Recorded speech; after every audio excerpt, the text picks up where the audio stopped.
ખેડા જિલ્લામાં ગતરોજ વરસેલા મુશળધાર વરસાદે તબાહી જેવી સ્થિતિ સર્જી છે। રવિવારે આખો દિવસ પડેલા ભારે વરસાદ બાદ વરસાદે વિરામ લીધો હોવા છતાં 24 કલાક વીત્યા પછી પણ મૌધા નગરમાંથી પાણી ઓસરવાનું નામ નથી લઈ રહ્યા। ફીણાવ ભાગોળ મુખ્ય ગેટ મામલતદાર કચેરી નજીક અને નવી ITI સહિતના વિસ્તારોમાં ઘૂંટણસમા પાણી ભરાયેલા છે, જેના કારણે લોકોને ભારે હાલાકીનો સામનો કરવો પડી રહ્યો છે।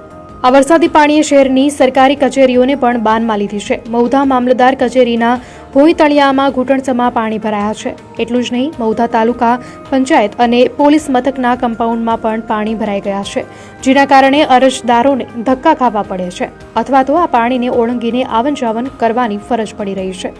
ટુ વ્હીલર ચાલકો અને પગપાળા આવતા લોકોને ભારે મુશ્કેલી વેઠવી પડી રહી છે।